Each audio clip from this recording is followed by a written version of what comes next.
ಅಹಮದಾಬಾದ್ನಲ್ಲಿ ಆಗಿರುವ ವಿಮಾನ ದುರಂತ ದೇಶದ ಇತಿಹಾಸದಲ್ಲೇ ಎರಡನೇ ಅತ್ಯಂತ ದೊಡ್ಡ ದುರಂತ ಅಂತ ಹೇಳಲಾಗ್ತಾ ಇದೆ. ಕಾರಣ ಸಾವಿನ ಸಂಖ್ಯೆ 265ಕ್ಕೆ ಏರಿಕೆಯಾಗಿದೆ. ಅದರಲ್ಲಿ ಆ ವಿಮಾನದಲ್ಲಿ ಪ್ರಯಾಣ ಬೆಳೆಸಿದ್ದು 242 ಜನ.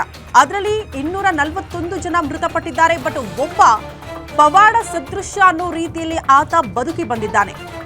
ಪ್ರಮುಖವಾಗಿ ಈ ವಿಮಾನ ದುರಂತಕ್ಕೀಡಾಯ್ತಲ್ಲ, ಆ ಹಾಸ್ಟೆಲ್ ಒಂದರ ಮೇಲೆ ಬಂದು ಅಪ್ಪಳಿಸ್ತು ಅಂತ ಹೇಳಲಾಯ್ತಲ್ಲ, ವಿಜೆ ಹಾಸ್ಟೆಲ್ ಅಲ್ಲಿ ವಿದ್ಯಾರ್ಥಿಗಳು ಊಟ ಮಾಡ್ತಾ ಇದ್ರಂತೆ ಮಧ್ಯಾಹ್ನದ ವೇಳೆಗೆ.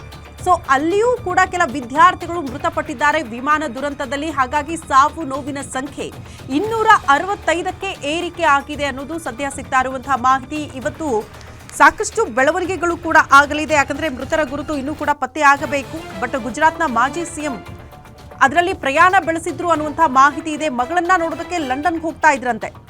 ಲಂಡನ್ಗೆ ಹೋಗುವಂತಹ ಸಂದರ್ಭದಲ್ಲೇ ಈ ವಿಮಾನದಲ್ಲಿ ಗುಜರಾತ್ನ ಮಾಜಿ ಸಿಎಂ ಕೂಡ ಇದ್ರು. ಈ ವಿಮಾನ ದುರಂತದಲ್ಲಿ ಅವರು ಕೂಡ ಮೃತಪಟ್ಟಿದ್ದಾರೆ.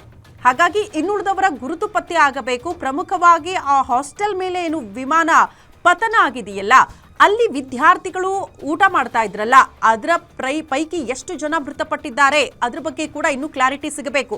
ಆದ್ರೆ ಎಕ್ಸಾಕ್ಟ್ಲಿ ಈ ವಿಮಾನ ದುರಂತಕ್ಕೆ ಪ್ರಮುಖ ಕಾರಣ ಏನಾಗಿರಬಹುದು ಅನ್ನೋದು ಸದ್ಯ ಕಾಡ್ತಾ ಇರುವಂತಹ ಪ್ರಶ್ನೆ. ಒಂದ್ ಕಡೆ ಈ ಗುಜರಾತ್ನ ಅಹಮದಾಬಾದ್ ಸರ್ದಾರ್ ವಲ್ಲಭಾಯ್ ಪಟೇಲ್ ಏರ್ಪೋರ್ಟ್ ಇದೆಯಲ್ಲ, ಅದರ ಸರೌಂಡಿಂಗ್ ಇರುವಂತಹ ಪರಿಸ್ಥಿತಿಯ ಬಗ್ಗೆ ಕೆಲ ಪೈಲಟ್ಗಳು ಮಾತನಾಡುವಂತಹ ಸಂದರ್ಭದಲ್ಲಿ ನಾವು ಕೇಳಿಸ್ಕೊಂಡಾಗ ಅಲ್ಲಿ ಹದ್ದಿನ ಹಾರಾಟ ಜಾಸ್ತಿ ಆಗಿರುತ್ತೆ, ಹಕ್ಕಿ ಹಾರಾಟಗಳು ಜಾಸ್ತಿ ಇರುತ್ತೆ. ಅದರಿಂದ ಫ್ಲೈಟ್ ಕ್ರ್ಯಾಶ್ ಆಗಿರುವಂತಹ ಸಾಧ್ಯತೆ ಇದೆ. ವಿಮಾನ ಪತನ ಆಗಿರೋದಕ್ಕೂ ಅದು ಒನ್ ಆಫ್ ದ ರೀಸನ್ ಆಗಿರಬಹುದು ಅನ್ನುವಂತಹ ವಿಚಾರವನ್ನ ಪ್ರಸ್ತಾಪ ಮಾಡ್ತಾರೆ. ಅದಾದ ಬಳಿಕ ತಾಂತ್ರಿಕ ದೋಷ ಇರಬಹುದು, ಸಡನ್ ಆಗಿ ಅದನ್ನ ಲ್ಯಾಂಡ್ ಮಾಡಕ್ಕಾಗ್ಲಿಲ್ಲ ಅನ್ನುವಂತಹ ವಿಚಾರಗಳನ್ನ ಅಲ್ಲಿನ ಪೈಲಟ್ಗಳು ಪ್ರಸ್ತಾಪ ಮಾಡ್ತಾ ಇರೋದನ್ನ ನಾವು ಗಮನಿಸ್ತಾ ಇದ್ವಿ. ಬಟ್ ಎಕ್ಸಾಕ್ಟ್ಲಿ ವಿಮಾನ ದುರಂತಕ್ಕೆ ಕಾರಣ ಏನು ಇನ್ನಷ್ಟೇ ಮಾಹಿತಿ ಸಿಗಬೇಕು. ಬಟ್ ಇವತ್ತು ಘಟನಾ ಸ್ಥಳಕ್ಕೆ ಪ್ರಧಾನಿ ನರೇಂದ್ರ ಮೋದಿ ಅವರು ಕೂಡ ಬರ್ತಾರಂತೆ. ಸ್ವತಃ ಪರಿಸ್ಥಿತಿಯನ್ನ ಅವಲೋಕನವನ್ನ ಮಾಡಲಿದ್ದಾರೆ. ನಿನ್ನೆ ದಿಢೀರಂತ ಅಲ್ಲಿ ಅಮಿತ್ ಶಾ ಅವರು ಕೂಡ ಎಂಟ್ರಿ ಆದ್ರು, ಆ ಪರಿಸ್ಥಿತಿಯನ್ನ ಅವಲೋಕನ ಮಾಡಿದ್ರು.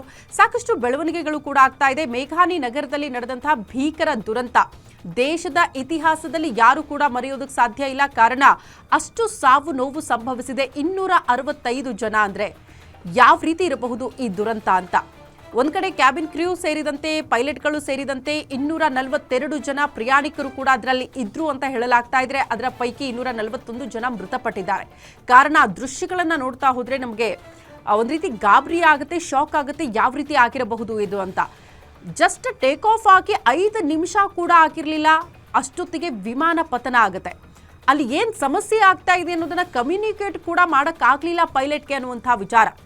ಜಸ್ಟ್ 600 ಅಡಿ ಎತ್ತರಕ್ಕೆ ಹಾರೋದಕ್ಕೂ ಕೂಡ ವಿಮಾನಕ್ಕಾಗಿಲ್ಲ, ಅಷ್ಟೊತ್ತಿಗೆ ವಿಮಾನ ಪತನ ಆಗಿದೆ ಅನ್ನುವಂತಹ ವಿಚಾರ.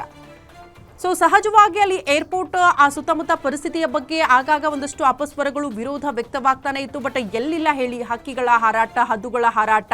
ಬಟ್ ಅದನ್ನ ಕಂಟ್ರೋಲ್ ಮಾಡೋ ನಿಟ್ಟಿನಲ್ಲೂ ಹಲವು ಕ್ರಮಗಳನ್ನ ಕೈಗೊಳ್ಳಲಾಗಿತ್ತು ಅನ್ನುವಂತಹ ವಿಚಾರವನ್ನ ಕೆಲ ಅಧಿಕಾರಿಗಳು, ಈ ಮಾಜಿ ಪೈಲಟ್ಗಳು ಕೂಡ ಮಾತನಾಡ್ತಾ ಇದ್ದಂತಹ ಸಂದರ್ಭದಲ್ಲಿ ಹೇಳ್ತಾ ಇದ್ರು ಅಲ್ಲಿನ ವಾಸ್ತವ ಪರಿಸ್ಥಿತಿ ಹೇಗಿದೆ ಅಂತ. ಸೊ ಒಂದು ವಿಮಾನದ ರೆಕ್ಕೆಗಳಿಗೆ ಹಕ್ಕಿ ಬಂದು ಹೊಡೆದಿರಬಹುದು, ಅದರಿಂದ ತಾಂತ್ರಿಕ ದೋಷ ಉಂಟಾಗಿರಬಹುದು, ಅದರಿಂದ ವಿಮಾನ ಪತನ ಆಗಿರಬಹುದು. ಇಲ್ಲಾಂದ್ರೆ ಒಳಗಡೆ ಇಂಜಿನಲ್ಲಿ ಏನೋ ತಾಂತ್ರಿಕ ದೋಷ ಆಗಿರಬಹುದು, ಅದರಿಂದ ವಿಮಾನ ಪತನ ಆಗಿರುವಂತಹ ಸಾಧ್ಯತೆ ಕೂಡ ಇದೆ ಅನ್ನುವಂತಹ ವಿಚಾರ. ಇನ್ನೊಂದು ಪ್ರಮುಖ ವಿಚಾರವನ್ನ ಹೇಳ್ತಾ ಇದ್ದಾರೆ ಪೈಲಟ್ಗಳಿಗೆ. ಸಹಜವಾಗಿ ಒಂದಷ್ಟು ರೆಸ್ಟ್ ಬೇಕಾಗಿರುತ್ತೆ. ರೆಸ್ಟ್ಲೆಸ್ ಆದಂತಹ ಸಂದರ್ಭದಲ್ಲೂ ಕೂಡ ಈ ರೀತಿ ಅವಘಡಗಳು ಆಗುತ್ತೆ. ಬಟ್ ಅದಕ್ಕೆ ತುಂಬಾ ಅವಕಾಶವನ್ನ ಮಾಡಿಕೊಡಲ್ಲ ಅಂತ. ಎಷ್ಟೋ ಬಾರಿ ವಿಮಾನಗಳು ಕ್ಯಾನ್ಸಲ್ ಆಗಿರುತ್ತಂತೆ, ಪೈಲಟ್ಗಳಿಗೆ ರೆಸ್ಟ್ ಸಿಕ್ಕಿಲ್ಲ ಅನ್ನೋ ಕಾರಣಕ್ಕೆ. ಸೊ ಆ ರೀತಿಯನ್ನ ಕೂಡ ಗಮನಿಸ್ತಾ ಹೋದ್ರೆ ನಾವು ಏನ್ ಕಾರಣ ಆಗಿರಬಹುದು ಅನ್ನೋದು ಇನ್ನಷ್ಟೇ ತನಿಖೆಯಿಂದ, ಜೊತೆಗೆ ಇದ್ರ ಬಗ್ಗೆ ಪರಿಶೀಲನೆ ಆದಂತಹ ಸಂದರ್ಭದಲ್ಲೇ ಅದ್ರ ಬಗ್ಗೆ ಮಾಹಿತಿ ಸಿಗ್ತಾ ಹೋಗ್ಬೇಕು. ಬಟ್ ಸ್ಟಿಲ್ ಇನ್ನೂ ಕ್ವಶನ್ ಮಾರ್ಕ್ ಆಗೇ ಉಳಿದಿದೆ. ಈ ವಿಮಾನ ದುರಂತಕ್ಕೆ ಕಾರಣ ಏನು? ತಾಂತ್ರಿಕ ದೋಷನ, ಇಂಜಿನಲ್ಲಿ ಏನಾದರೂ ಸಮಸ್ಯೆ ಇತ್ತಾ, ಅಥವಾ ಹಕ್ಕಿಗಳ ಹಾರಾಟ, ಯಾವುದಾದ್ರೂ ಹದ್ದು ಬಂದು ರೆಕ್ಕೆಗಳಿಗೆ ಡಿಕ್ಕಿ ಹೊಡಿತಾ, ಆ ಕಾರಣಕ್ಕೆ ವಿಮಾನ ಪತನ ಆಯ್ತಾ? ಇಂತಹ ಹಲವು ಪ್ರಶ್ನೆಗಳು, ಅನುಮಾನಗಳು ಈ ವಿಮಾನ ದುರಂತ ಪ್ರಕರಣಕ್ಕೆ ಸಂಬಂಧಪಟ್ಟಂತೆ ನಮ್ಮನ್ನ ಕಾಡ್ತಾ ಇದೆ. ಬಟ್ ಏನೇ ಹೇಳಿ 265 ಜನ ವಿಮಾನ ಪತನದಿಂದ ಮೃತಪಟ್ಟಿರೋದು.